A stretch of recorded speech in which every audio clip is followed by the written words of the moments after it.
Daddy, ako na yata ang pinakamaswerteng anak sa buong mundo dahil ikaw ang daddy ko.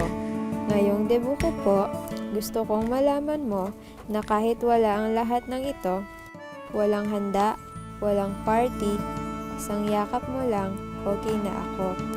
I will always be your baby girl.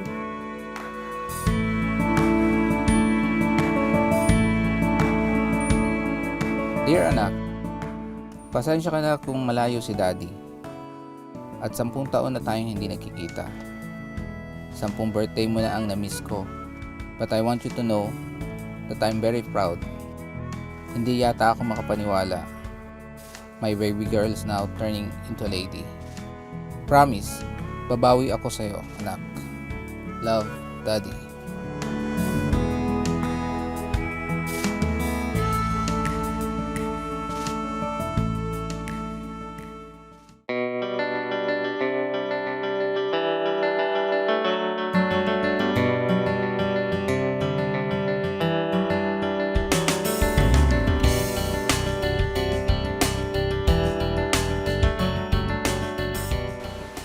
Ngayong araw, isang espesyal na okasyon ang magaganap para sa isang espesyal na episode na tatak wish ko lang na alam naming na-miss nating lahat. Walang artista, walang acting, kundi kwento na tunay na tatagos sa inyong puso. Isang anak na ang tanging hiling ay mayakap ang kanyang ama at isang amang 10 taong nawalay sa kanyang anak. Kwento mula Dubai hanggang Pampanga.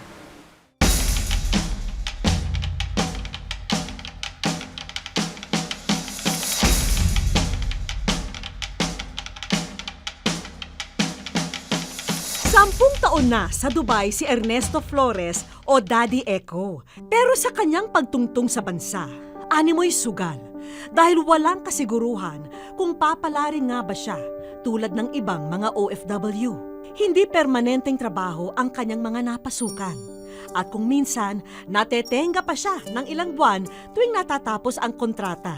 Totally, magpapaprint ka ng like 1,000 CVs and ibibigay mo door by door. Siyempre, wala ka namang enough money, wala kang laptop, kailangan magbayad. So, kailangan pang pumunta sa internet shop para mag-send ng mga emails. Dentistry, ang kursong tinapos ni Echo.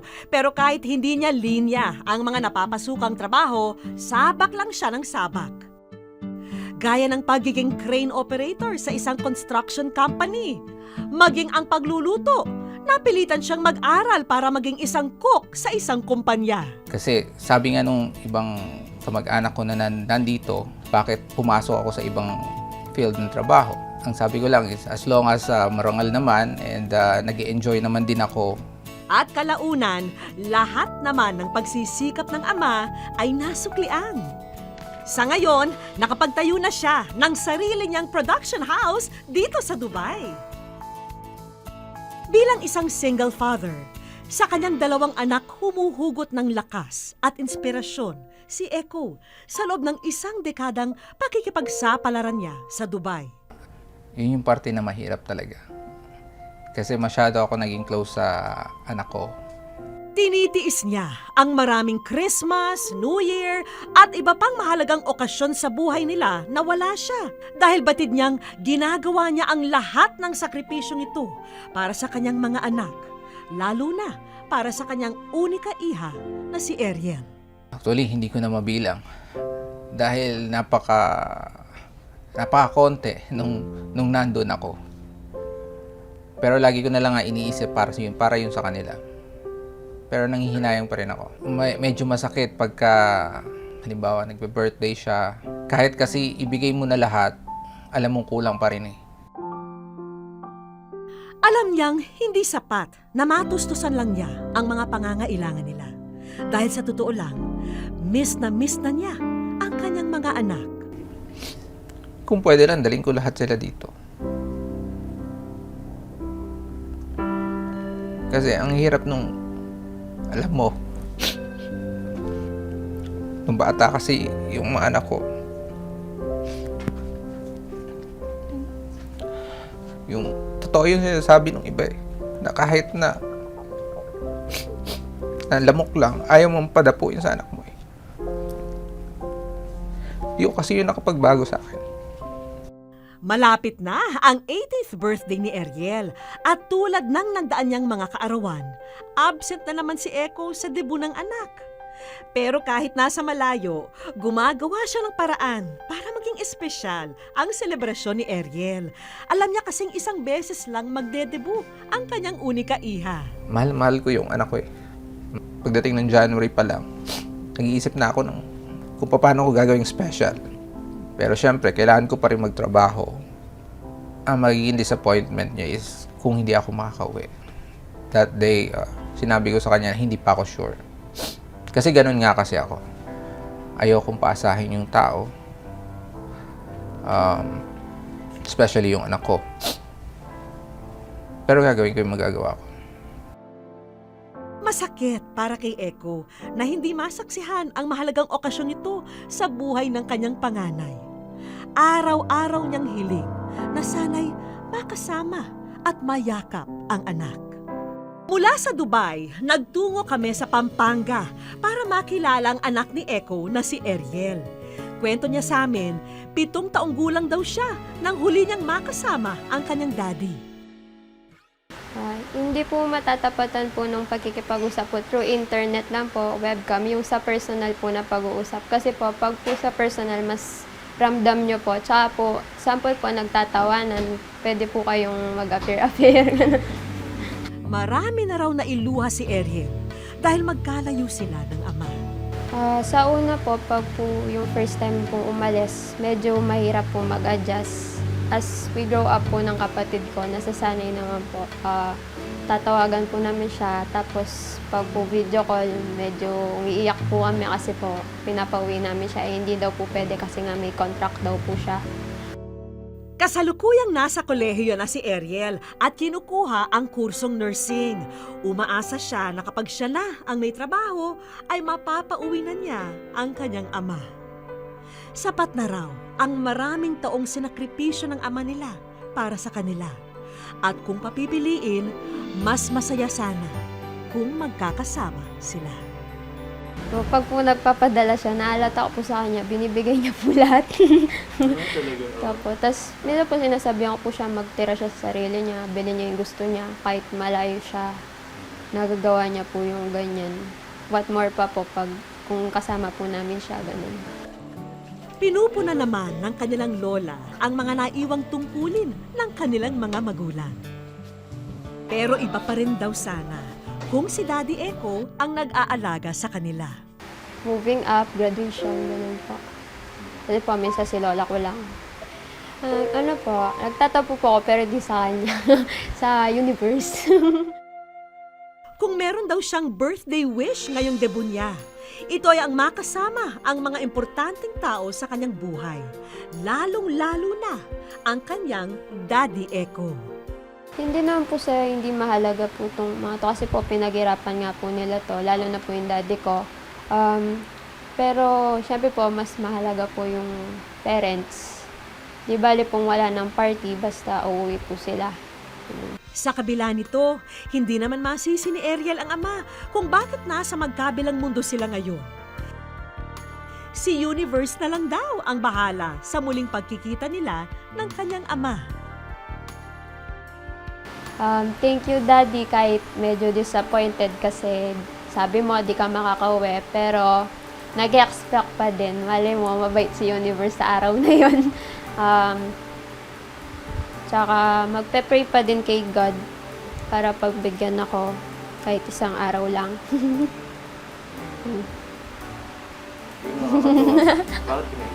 Hindi.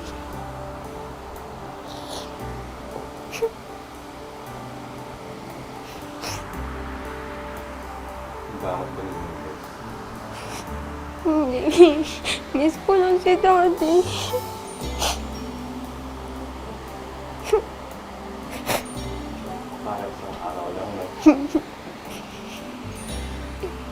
Yan po. Kahit isang araw lang po. Kahit bumalik na siya kinabukasan, okay lang po. Ganun mo talaga siya kamis. Ang totoo niyan, Ariel, pinaghahandaan ni Daddy Echo ng matindi ang debut mo. At saksi rito ang mga kasamahan niyang OFW sa Dubai. Habang inilawan ng bandila ng Pilipinas noong Independence Day ang Burj Khalifa, ikinuwento nila sa amin kung gaano nila hinahangaan si Echo bilang tatay. Parang ama na rin ng mga kaibigan niya dito. Palagi siya nagbibigay ng advice sa mga younger na mga kaibigan natin dito.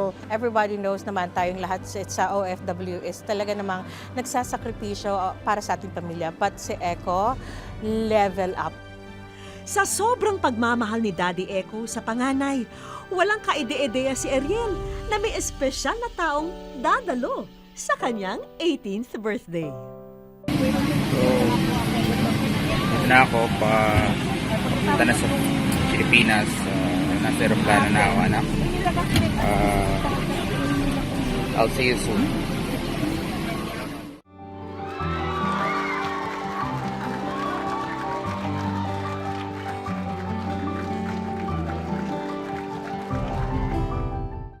Hindi raw matiis ni Echo na hindi mapagbigyan ang birthday wish ng kanyang anak. Kaya nag-empake at lumipad pauwi ng Pilipinas. Pero hindi niya ipinagsabi ang kanyang pagbabalik bayan para lalo raw maging espesyal kung magugulat ang kanyang pamilya. Isang linggo bago ang kaarawan ni Ariel, pasikretong umuwi ng Pilipinas si Echo mula sa Dubai. Welcome to the Philippines! Matapos ang ilang taon, sa wakas, nakauwi si Echo sa Pilipinas. Sir, how does it feel po na finally after so many years nakauwi na po kayo? Excited, and then syempre yung preparation ko gusto ko in detail kasi kaya nga medyo mas maaga ako umuwi para at least ma-surprise yung pagiging dibo ng anak ko. Yun ang pinaka-importante. Walang kaalam-alam si Echo na nakipag-ugnayan sa aming programa ang kanyang mga kasamahang OFW sa Dubai. Welcome home, kabayan! Alam namin na ang iyong mga anak ang iyong inspirasyon, kaya kaya mong harapin lahat ng mga sakripisyo at maging isang matagumpay na OFW dito sa ibang bansa. At ngayong nalalapit na ang debut ng iyong anak na si Ariel, gumawa kami ng paraan para maging isang ingrande ang kanyang selebrasyon. Kaya Echo, ikaw ay nasa Wish Ko Lang! Nagulat ako talaga. Masyado akong thankful sa kanila kasi masyado silang supportive. Sinimulan na ni Echo ang paghahanda para sa debut ni Ariel.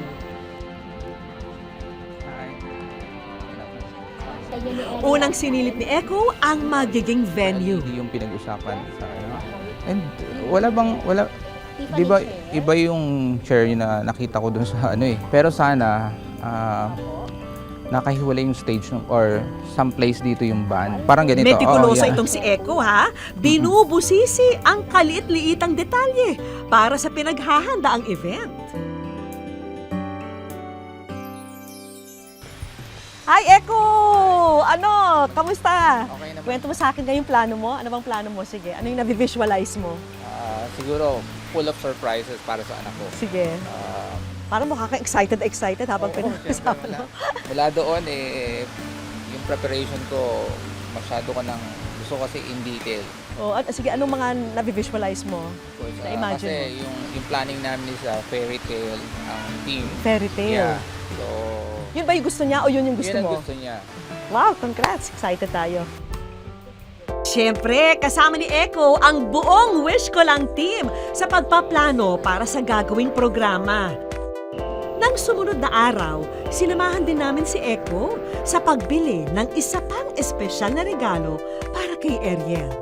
Kung ano ang regalong ito, abangan natin!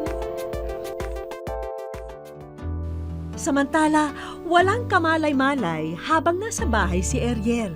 Abala na rin ang dalaga sa pag-ayos ng kanyang nalalapit na debut. So eto, 2 days na lang, birthday celebration ko na. Naayos ko ngayon yung invitation. Bagamat excited na si Ariel sa paparating na selebrasyon, pakiramdam niya may kulang. Dahil hindi na raw talaga makadadalo ang kanyang Daddy Echo. Yung sa passport niya daw po, expired po noong 2017 pa po. Then, inaasikaso niya po sa immigration ngayon. Pero, teka, sino kaya itong paparating?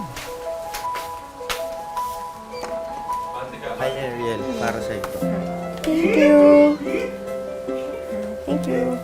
Ito To my dearest baby Eridel, first of all, I would like to say sorry for not being there with you on your special day. Sabi mo nga, feeling mo iniwan kita sa era. After all the preparation na ginawa natin, ako pa yung hindi makakarating. Enjoy your day. Happy 18th birthday, baby. I love you so much. Love, young daddy.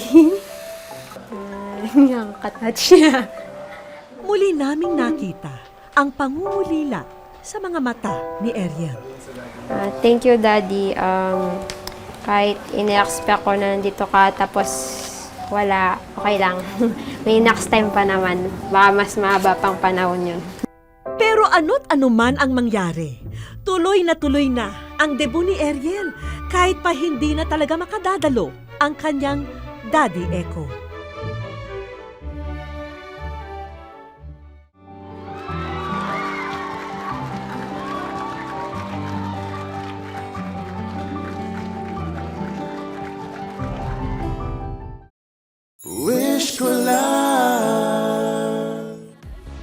Dumating na ang pinakahihintay na araw ni Ariel.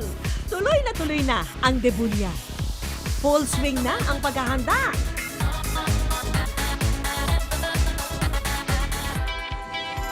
At syempre, may mga kakunsyaba ang wish ko lang para mapabongga pa ang selebrasyon ng ating dalaga. Hello! Ako si Michelle at ako ang gagawa ng makeup mo for today. Nanonood ka ba ng videos ko? Hi guys! Welcome back to my channel! Una na riyan ang beauty vlogger na si Michelle D na patok ngayon sa mga millennial. Meron lang namang mahigit 2 million subscribers ang kanyang YouTube channel. Overwhelmed po kasi unexpected po na may magme-makeup na vlogger po sa akin.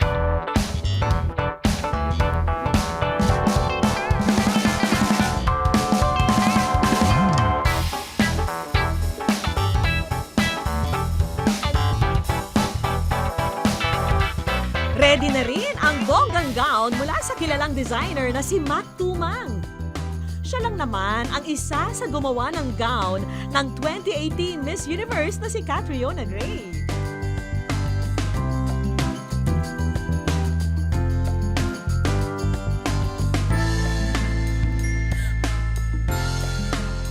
Kaya sita.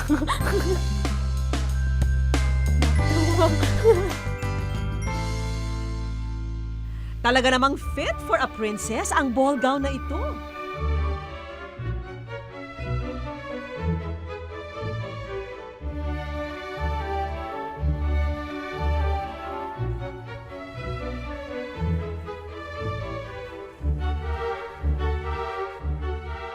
At syempre, hindi makakarampa ang debutant kung wala ang kanyang magiging escort. Guys, walang idea si Ariel na ako yung magiging date na tonight. So, excited na ako kasi first time ko maging isang escort. So, let's go.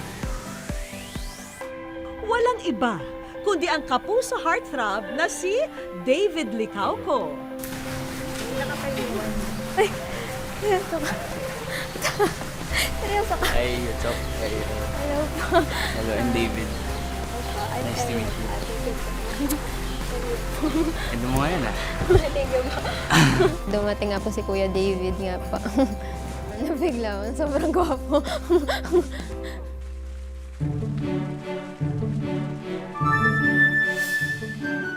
Mukhang all set na ang ating debutant. Nagsimula na rin dumating ang kanyang mga bisita.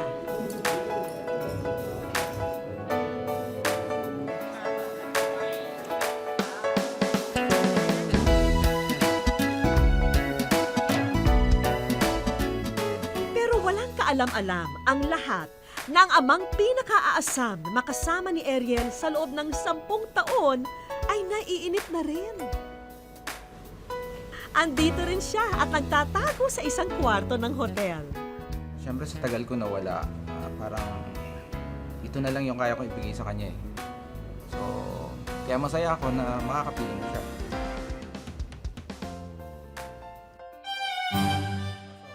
At ngayong handa na ang lahat, oras na para simulan ang isang engranding pagdiriwang.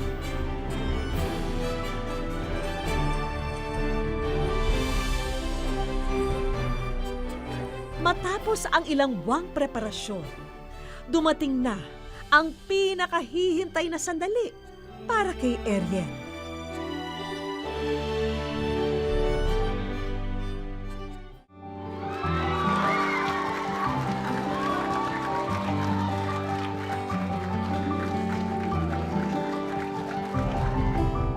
Wish ko lang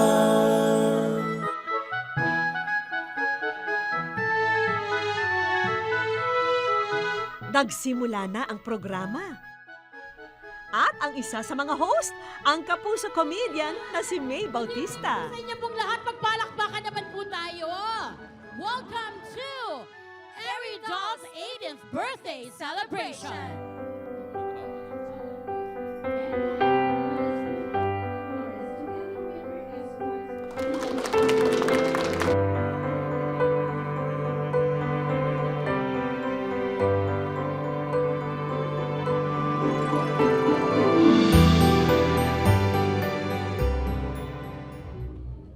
Sinimulan na ang tradisyonal na 18 roses.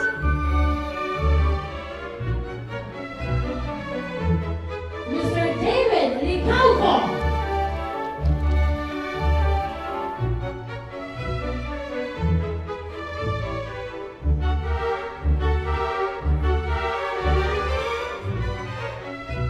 Pero sadya talagang may kulang. Sabi mo nga, Eri, minsan unfair ang universe na hindi lahat ng gusto natin nagkakatotoo.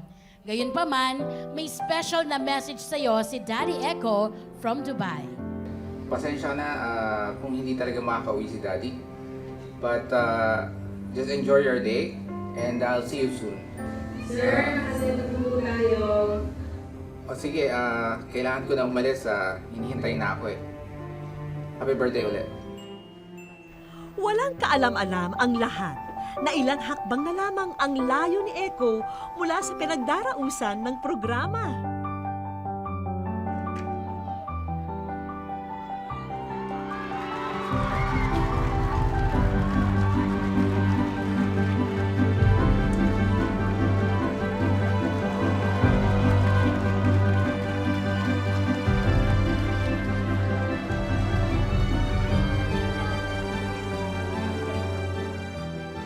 Binawi ng mahigpit na yakap ang 10 taong pangungulila at pagkasabik ni Ariel sa ama.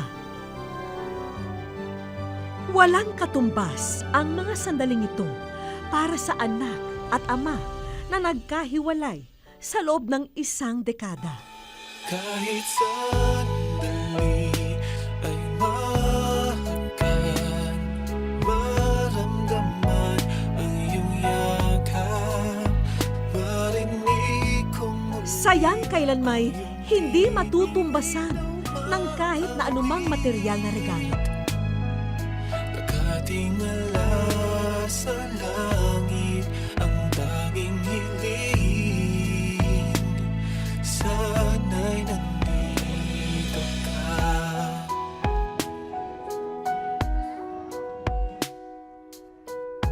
Sa wakas, naganap na ang pinaka-aasam-asam ng puso ni Ariel. Ang makasayaw ang pinakamahalagang lalaki sa kanyang buhay.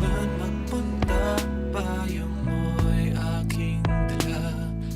Lakas ko'y sa'yo. Arielson, Daddy Echo, all the way from Dubai! Success ang surprise ni Echo sa kanyang unika iha at birthday wish granted naman para kay Ariel ang lahat.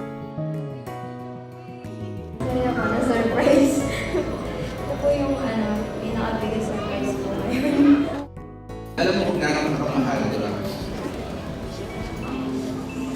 Masaya ako na nakikita kami malaking awitin. Daddy, thank you for everything. No more long message. Just wanted to tell that I love you too.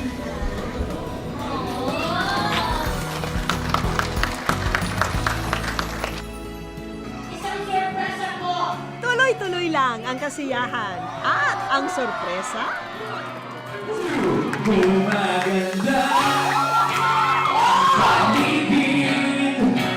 Kung bawat tao ay puno ng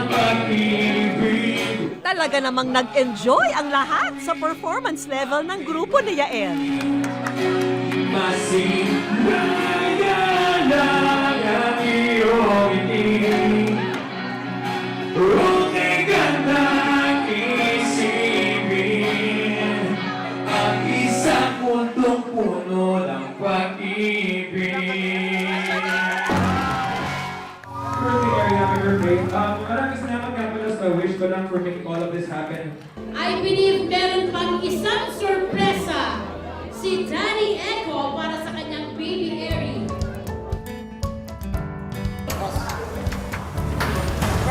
At dito na, bumulaga kay Ariel ang isang brand new car na ilang taong pinag-ipunan ng kanyang ama. Bongga, di ba? Thank you, Daddy! Magagamit mo sa pag-aaral mo. Sobrang surprise po. Kasi po, di ko po talaga expect na bibigyan niya po ako ng car. Kasi po, yung celebration pa lang po sa taas, it's too much na po. Daddy, thank you, I love you.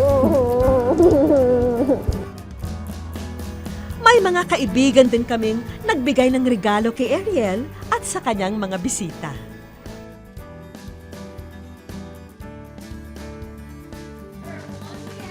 Tunay na ngang hindi malilimutan ni Ariel ang gabing ito na punong-puno ng saya. Hi, Ariel Joy. Happy 18th birthday to you. Ang iyong yakap, marinig kong muli ang iyong Higit sa anumang material na regalo na maaari nating ibigay sa ating mahal sa buhay, ang pinakamahalaga pa rin ay ang yakap, pagmamahal at panahon para sa kanila. Para kay Ariel, hindi ang engranding party o ang kotse ang grandest birthday wish niya, kundi ang mayakap at makasama ang kanyang daddy matapos ang 10 taon. Patuloy po ang wish ko lang sa aming misyon na lalo pang magpasaya at tumupad ng mga pangarap tuwing Sabado. Ako po si Vicky Morales at ito po ang wish ko lang.